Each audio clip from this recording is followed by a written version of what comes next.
You're very welcome back. Now, yesterday we received the sad news that architect and TV presenter Hugh Wallace had passed away. Joining us now to remember the beautiful and talented, vivacious, he could change a room with a smile. With his smile, by his just voice, walking in. his glasses, his shirts. Hugh Wallace is Hugh's friend and TV personality Noel Cunningham, founder and CEO of Shinawil, Larry Bass and Cora Murphy, who featured on the Great House revival very memorably with Hugh Wallace. Thank you all so much for being here. Larry, if I could start with you, and thank you so much for joining us this morning, because I know that you just finished filming with Hugh very recently on a new series of Home of the Year. Larry, how are you doing today? Just incredibly sad, Muireann. Good morning, Alan. Good morning, viewers. Good morning, Noel, Cora. I think we've lost somebody who brought light into every home in Ireland through TV. We hired Hugh to be a judge on this new concept called Home of the Year. And we just finished filming the 12th season. And when we hired Hugh, we hired him for his expertise, his architectural expertise, his design expertise.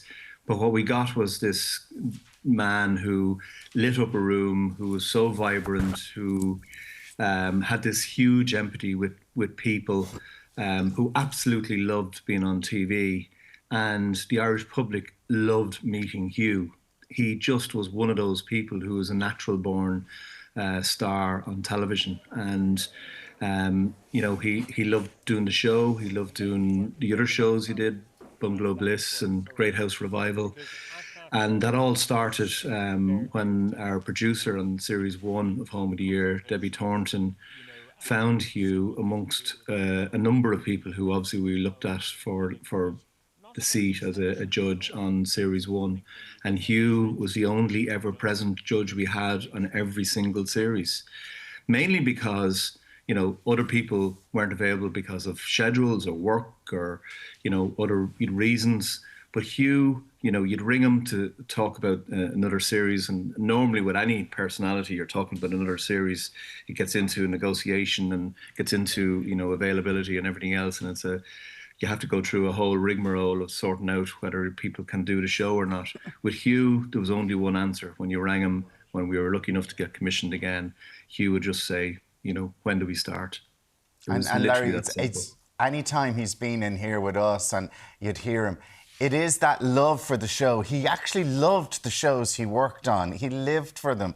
And he loved helping people and he loved giving little tips. And even if there was people in here when he'd be here and they'd be asking him, he'd go over in the corner and he'd explain stuff with them or maybe give his number. And I think that was the true sense of the man. Yeah. Before we ever did the show, we had to do a dummy show. We brought the crew out and we actually used, much to my wife's annoyance, our house as the place to dummy up and walk through what the show was like. And for years later, I was getting hints and tips about what we could do to make our house look better from Hugh. It was just non-stop. And I think, Cora, that's something you can attest to, because we watched you and Hugh on the Great House revival. When you and him would be fighting about money, fighting about stairs, fighting about everything. What was it like working with Hugh? Because it was more than just we saw on the screen, wasn't it? Oh yeah, it was. It was a lot more. And I mean, I think everybody loved Hugh. But to get to spend time in his orbit was really, really special. And, I think anyone thinking about going on telly would be going a bit nervous about it, but he made everything so easy. And he went above and beyond so many times. One time I had a bit of a crisis about trying to get a downstairs loo in. And Hugh, he literally got on the train, it came down, and it was January. I remember he arrived. To Cork, he jumped on the train. Jumped on the train, and this wasn't on the telly. And he arrived, and it was cold and dark, and I didn't realise the builders had taken out the steps that day. And so I had to shove him up a ladder with a torch. But he was great, and he just helped out, so many times, that just incredibly kind. And can you tell us the story about he actually has one of your paintings? Well, unfortunately, he doesn't have it yet, but thing. He had bought one. He bought one of my paintings, and he was the first one to do it. Because he's doing up his own house. Yeah. And he saw this painting and he said, that would be lovely in my house. Oh, he was so kind. During the episode, during the restoration, I had a show in the house and made 10 large paintings to kind of raise a bit of cash. And Hugh just, like, we'd been filming all day, and he just said, I'm going to buy that. My friend Mary was selling. And I was kind of mortified. And like, because Mary was saying, what's your favourite painting, Hugh? And I was actually in the bathroom brushing my teeth, going, oh, Jesus, leave the man alone. And he literally put his head in the bathroom door and went, I'm delighted. And so we kind of made a deal, and like, he paid it off over a year, but he was like, don't tell Martin. So I'm really sorry, Martin. So now Martin, big painting coming your way. Good to get a painting. That's the thing. And Martin is Hugh's beloved husband, who I think all of us are just thinking about today, because they were always together and they were just so fantastic. But I know one thing that he did, and I see him wheeling for you. He'd be chatting to builders and saying, because you were building by yourself. Yeah. And what was he be saying to them? He'd said, like, one afternoon, again, he came in off his own bat, you know, no TV, and there was the engineer and the builder, myself, Jerry, Jerome and Hugh. But, like, we went room by room, and he said, now, lads, Cora has no money. And, like, he wasn't joking. I had no money. Yeah. And he was like, no, think of it differently. And, like, the first day we were filming, you know, first question, what's your budget? And I said, I think it was 80 to 100 or 100 to 120. I wasn't joking. Yeah. And he went, stop. And he said, say 180. And I was like, but I haven't got 180. He said, say 180. So we said 180, but sure, he probably knew that the vacant property... He was getting grants. It was going to be introduced happening to the city. Yeah. So I think he probably had a bit of a heads up. Yeah. But then hilariously, when we were at the very end of it, they said, and what? He was like, you know, and what was your budget? And I said, 180. And Maya, the director, went, stop. And I was like, what? And she said, you said 100, 120. And I was going, sure, no, clearly I hadn't a clue. Sure, I spent way more than that. Yeah. But yeah, he was always going to give you a heads up. Thinking and letting you know what was going on. We're going to go to Noel Cunningham, who was a good friend also. Noel, good morning to you. Can you give us some of your memories of Hugh? Well, you know, I suppose our friendship, and that's the sad thing, was really only beginning, because we had plans to meet in Donegal, and in fact I was supposed to be meeting him tomorrow, but that's how fate deals a very sad hand. You know, in all the marvellous things and the wonderful things that have been said about him, he was most of all a kind and generous and darling man. And Larry Bass said there, and how right he was. You know, he walked into a room and his very presence, because he was also very dapper. You know, he was always well turned out and he had a swagger. And we were at the British Embassy at Glencairn, the residence, and Paul and Nicola, the former ambassador and his wife, were just pushed aside, and he stepped forward. He said, I just want to say hello to the Queen of Donegal. You know, that was this wonderful man. And when I heard the news, I just felt so sorry for his husband, and I felt so sorry for the thousands and thousands of people throughout the country who felt that he was a friend.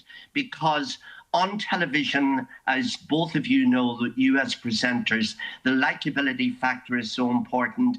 And he came into people's sitting rooms on those wonderful shows and wonderful programs. And he was there in your front room almost, and loving and gorgeous. It's just impossible to find the words, but it just proves the point. Treasure the characters, the wonderful people that we know at this sort of very sad time at Christmas. Remember, it's family and friends that matter. And Hugh's departure too soon was probably the way he would have wanted to go, but maybe in 20 years' time. You know, he went far too soon, but he probably is up there now, redecorating, rearranging and designing pearly gates. He's probably told the man above that those pillars aren't right at all. No more than he was telling Larry Bass out your house. Absolutely. Colour. Get some colour. Why are those pearly gates pearl? Larry, I think that it's an amazing listening to people talk about Hugh, or seeing messages yesterday and people talking about Hugh and being like, I didn't know him, but I loved him. I felt I knew him. He was so vibrant and I missed him. He really was on screen who he was off screen. Like when he was sitting having a quiet dinner with his husband Martin, he'd make time for everybody, but he was a vibrant human being. Yeah, I mean, that's what I'm saying. Like, he was a star. He was a born star. You know, he came to television late in life, but everywhere he went, people wanted to be with him. You know, homeowners who got to meet him every time we filmed our final. Highlight of getting up to go to the final of the film was to get to meet Hugh, as if no one else existed. I can't let this morning pass without paying tribute to Martin, who, you know, as a couple, they idolised each other. And I know it's hard for all of us. We've lost a friend and colleague, and you know, his expertise and all of that. But, you know, Martin has lost somebody who meant the world to him. And I know Martin's had, you know, just a tough time. Other people have passed in his life, and it's just bloody awful. There's nothing I can say that'll make it easier for Martin. But, you know, I know the vacuum that we're going to have with not having Hugh around anymore. I can just only imagine what it must be like to lose Hugh as your life partner, husband, and, you know, the person who lit up everything.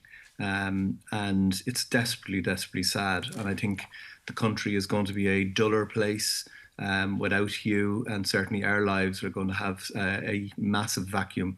And, you know, he is somebody who I'll treasure every moment I got to spend with him.